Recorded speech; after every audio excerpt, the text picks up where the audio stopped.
This is St. Louis on the Air from St. Louis Public Radio. I'm Elaine Cha.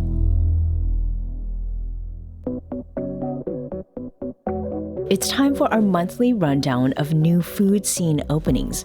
Joining me now is STLPR digital editor Jessica Rogen. Jessica, thanks for being here. Hey, Elaine. Thanks for having me. And happy belated birthday. We also have STLPR morning newscaster and host of The Gateway, Abby Llorico. Thanks to you for joining as well. Always, Elaine. Let's start this month's edition by going to South St. Louis, just off Lafayette Square. There are two new restaurants that have opened there in long vacant spaces that previously housed Van de Sette, PW Pizza, and 21st Street Brewery's bar. And all three of these were Hamilton Hospitality Group restaurants. Jessica, remind us what happened back there in 2022, I think, and thereafter. Yeah, so three very popular restaurants. And if you don't know the Hamilton Hospitality Group already from those names, this is the 1111 Mississippi owner.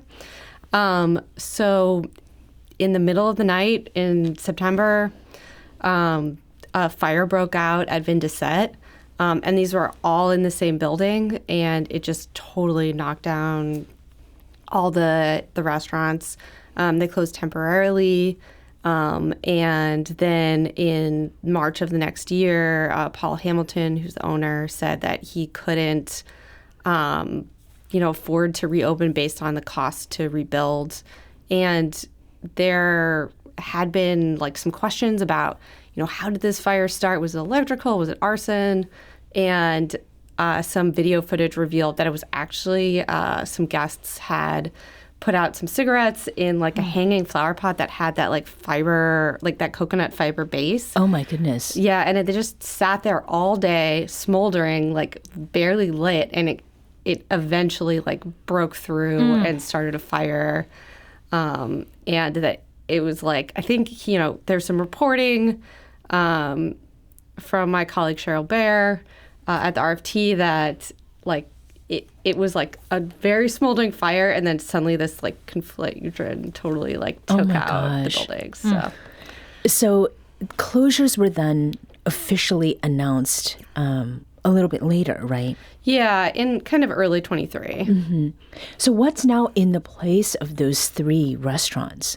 Yeah, so it's very exciting to see some things go into that space, and especially what is actually there. So one of them is Extra Wavy, which is a new raw bar and cocktail bar from Tim Wiggins and Travis Howard, who also own Yellow Belly and Lazy Tiger. And Tim Wiggins, who is a very celebrated mixologist, also has his consulting company, Bangers Only.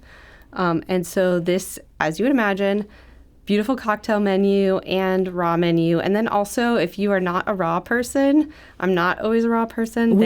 Raw is seafood, right? Seafood, yeah. Oysters. Yes. Yeah. And also crudo and things like that. Okay. If you're not into it. If you're not into that, they have a huge non-raw menu as well. Everything from skewers and salads to steak. Lots of handheld options, including one that caught my eye, which was the lobster donut, which is lobster salad on a donut. Oh, I don't know how I feel about that, but it's certainly interesting. I'd have to order it if when I go there. Yeah. Abby's face right now. Oh, no, I trust anything these guys do. Yeah. I really do. I'm a big fan, so I would give it a try. Mm-hmm. There's also something else going on in there, right, Abby? Yeah. So as Jessica mentioned, it is a big space. It was a big loss when those three places shut down because it was a unique kind of labyrinth feeling sometimes when you were in there. Mm-hmm. And so one of those spaces, which used to be 21st Street Brewery, is now Prohibition. So it's what it sounds like. It's a speakeasy. And it is complete with a password requirement. You have to find the door yourself. And one thing I think is really interesting about this is that one of the developers, so the woman whose husband was the architect behind this project, who has some experience with these older buildings. We're talking about a 150-year-old building here. Her name is Callie Conyers, and she told me her mom is an English teacher, so she's a big reader. And so when you're in an older building like that, they started thinking 1920s, Gatsby. You'll see those kind of influences all around. But then she was thinking specifically about this kind of old legend that Zelda Fitzgerald is actually the one who wrote The Great Gatsby. And so now you have Prohibition, which is kind of an homage to the women who may have been behind some of these big, moonshine operations and the gangster type of storylines you think of with the 1920s. I think it's super cool concept for that space. That password, then, I mean, if you have to find the door, at least you're doing so before you've had something to drink. Do we have any idea how we would get the password? If you make a reservation, you'll get a text message with that password, and it also will be posted on their website. It changes about every 2 weeks. Okay, that's good to know. Now, speaking of these secret-ish spaces for spirits, back in April, we mentioned the opening of Keep Quiet, and that's Manny Negron's speakeasy at Urban Chestnut Midtown. We didn't end up having enough time to talk about the speakeasy trend, but what is the appeal of this approach to, to getting to and enjoying alcoholic beverages? Jessica? Everything's out there in our day and age. I think we all just want to go somewhere secret, be in the in crowd, and I'll just note some other prominent speakeasies that have opened lately. So there's Gerard Crafts, None of the Above, which is below City Foundry. And that is one where you have to find the door also. Yes. I went. Okay. And was felt a little bit, it involves some descending downstairs and tunnels. So, yeah. Really fit with the vibe, yeah. And then below Grand Spirits Bottle Company on South Grand is New Society, which is from Michael Fricker and Meredith Berry. And then we've long had the Thaxton Speakeasy downtown.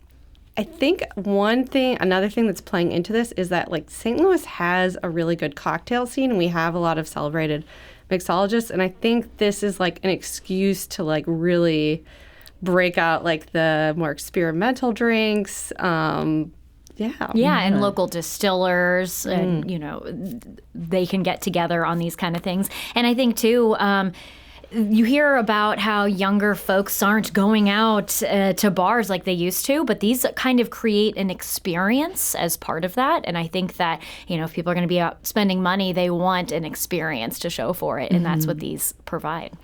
And speaking of experience, sometimes what you want is a familiar drink, but in a new space. And Abby, this is one that is good for people on the go, right? Absolutely, especially if they're on the trail, Grants Trail in Kirkwood. We're talking about Perennial on the Trail. So this just opened, but it is sure to become a pretty popular weekend spot.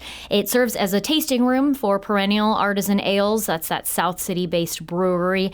And it will also highlight common ritual whiskey. It's pretty low-key, definitely, again, catering to the crowd that's on the trail, families, cyclists, runners, and it's dog-friendly inside and out.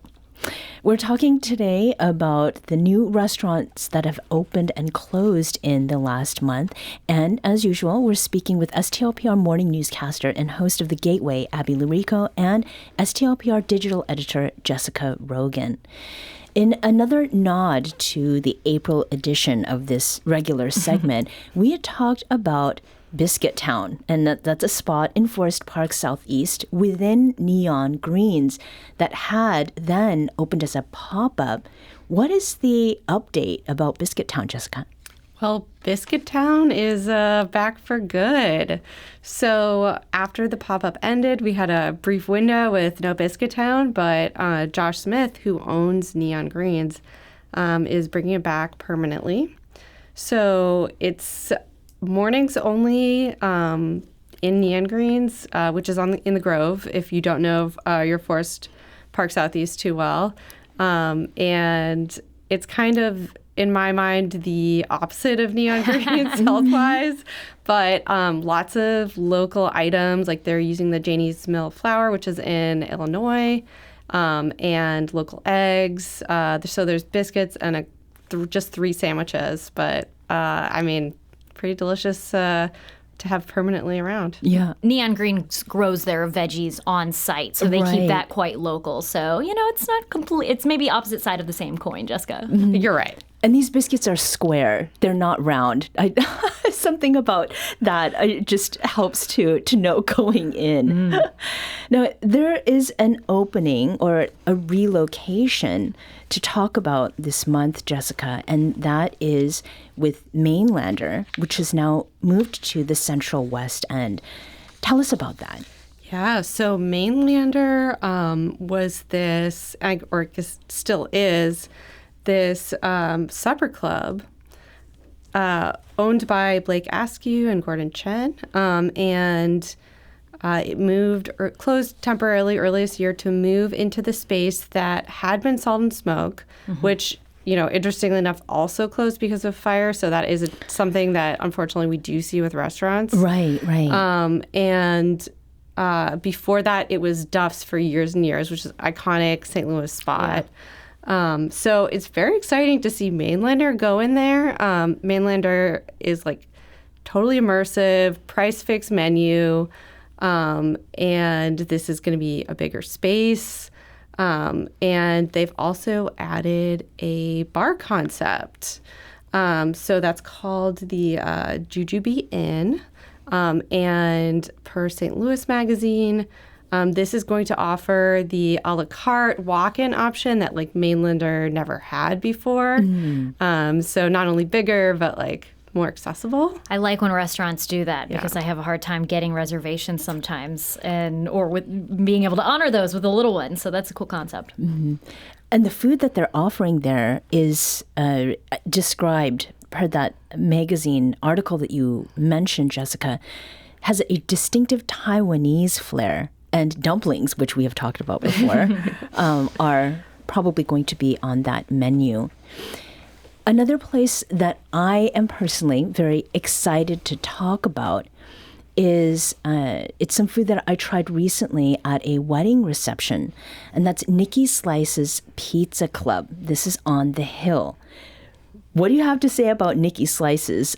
Abby, I'll come to you first.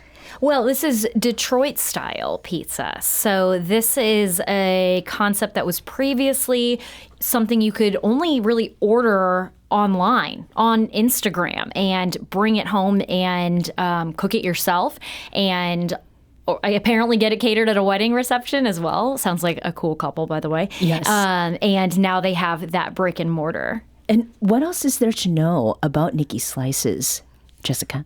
So if you never have looked at their Instagram page or website, you might be picturing just like your standard Detroit-style pizza, like thick crust, lots of cheese. Well, Nicky Slices does totally wild toppings. So like talk about dumplings. You can get dumplings on pizza there. Okay. Yeah. They have another one that's like chicken nuggets and hot honey. And they also have make your own. So if you are not one of those people who wants to try dumplings on a pizza, like there is an option, but again, like I would have to order that. Mm-hmm.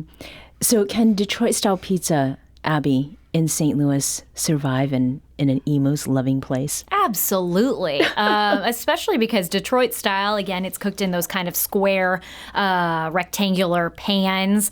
And, legend has it goes back to the automotive industry days in Detroit where they're making their pizzas in the same kind of trays that they're using in the factories. And so we're blue collar. We aren't afraid of trying new things in St. Louis. And I like it.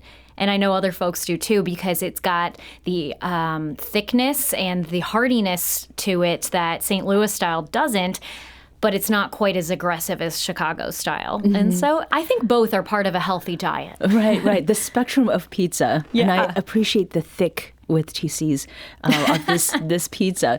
Let's get to some of the closings. And returning to the Hill, Abby, there's a spot that recently closed.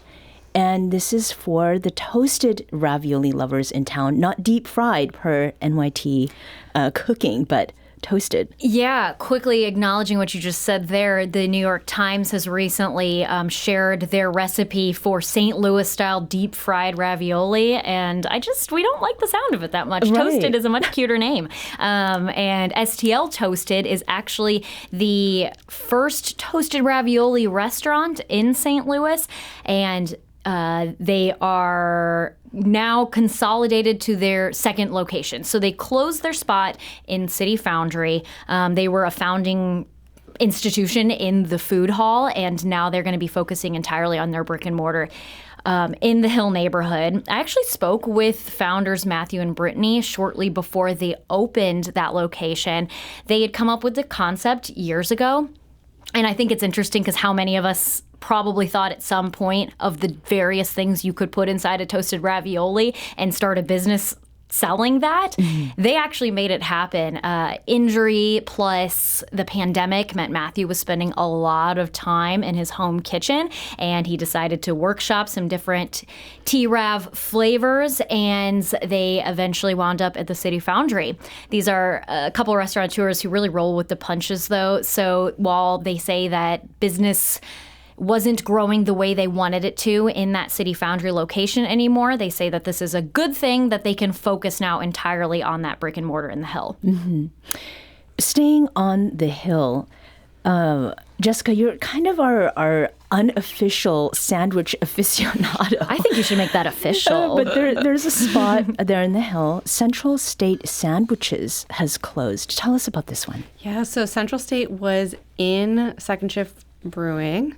They had a window and, really great food items to have with a beer, soak up some of that alcohol. And they closed. Not a lot of word. It just came from Second Shift themselves. And I know they are looking for a new food partner, which has not come through yet. Mm-hmm. But I think we've seen a lot of food concepts like start in breweries and then they either do well or they close. And, I think it sort of highlights how it can be a good testing ground, but also maybe not the recipe for sustainability. Mm-hmm. Well, and the restaurant business is notoriously difficult with the margins and everything, so that makes sense. Mm-hmm. And over in Clayton, there is a restaurant that is part of the Bailey's restaurant family that also closed. Jessica, what do we know about the closing of Rooster?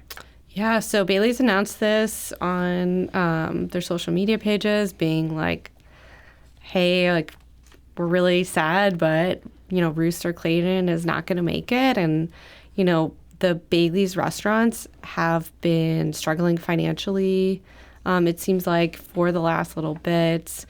And this is not the first closure. So hopefully, consolidating will allow them to, really buck up and make sure the bottom line is good and we won't see any more closures. Mm-hmm. There are a couple more closures that, Abby, I'd like to hear you address. These are two that have been around for quite some time. And one of them is in the Del Mar Loop, and that's Blue Ocean. Yeah, Blue Ocean Sushi. It is a mainstay, especially for late night sushi and noodle lovers on the Loop. St. Louis Magazine has reported about the issues the new general manager had after taking over from the founder of the restaurant. Essentially, the owner of the building came for some back rent, and there were some back and forth about if there was some kind of an agreement that this money wouldn't be owed at the time. They still had some time on that that lease agreement, tried to fight back, but wound up getting evicted.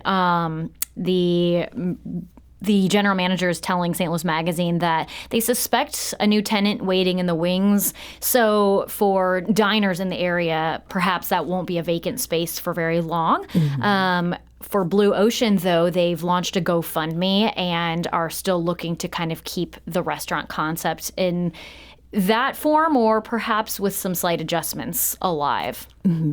And similarly, There's a story around Webster Grove's Garden Cafe, right? Yeah, Elaine, we're talking about how the decisions by people who own the buildings, we've mentioned fires in the buildings, or now decisions by people who own the building can really impact what happens to a restaurant. And Webster Grove's Garden Cafe, after about a decade, closed last month. Quick plug for my morning colleague, Mike Schrand. His band Salt of the Earth used to play there quite a bit. A really lovely setting, pretty unique. The owner of the property, though, was looking to sell.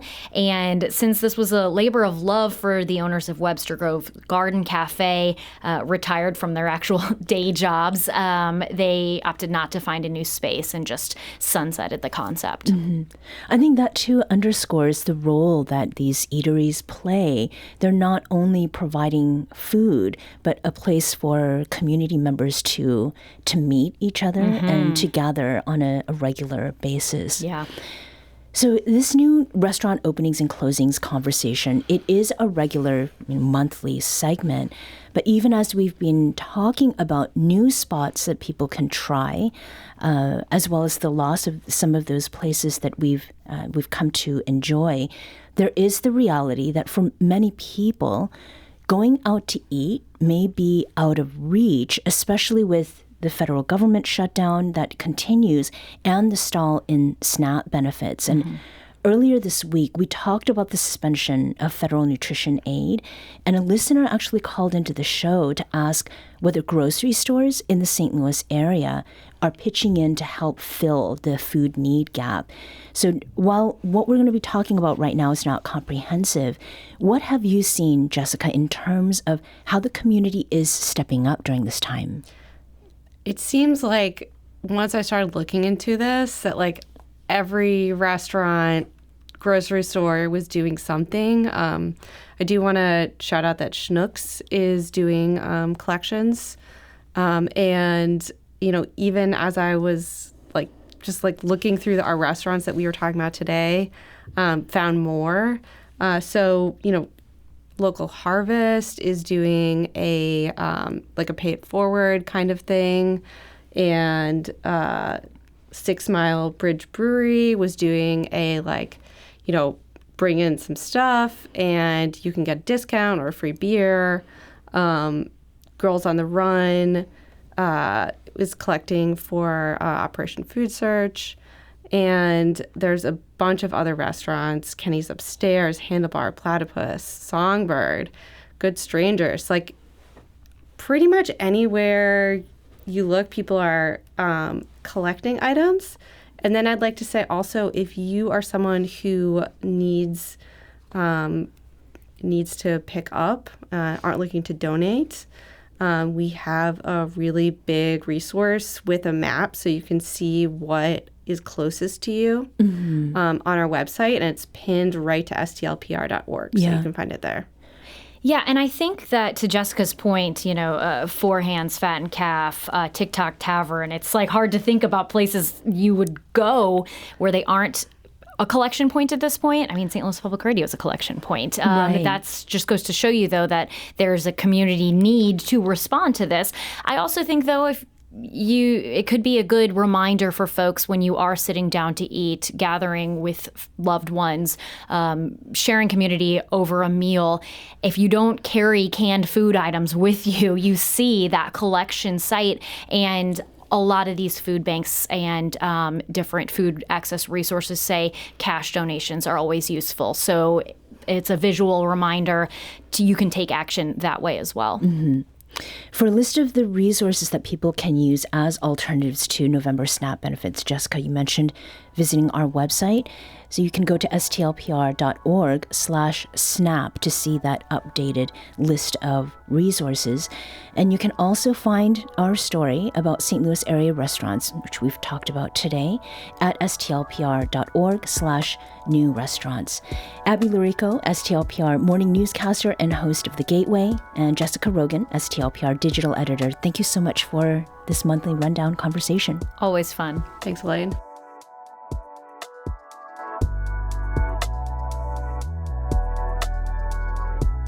This episode was produced and recorded by our executive producer, Alex Hoyer.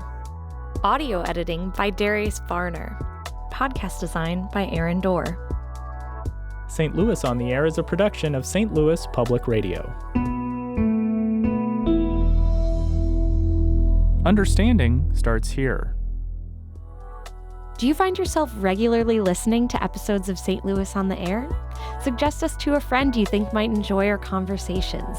And leave us a review and rating on Apple Podcasts on the App Store. It's the simplest way to help people discover our show. Thanks. St. Louis Public Radio is a member-supported service of the University of Missouri St. Louis.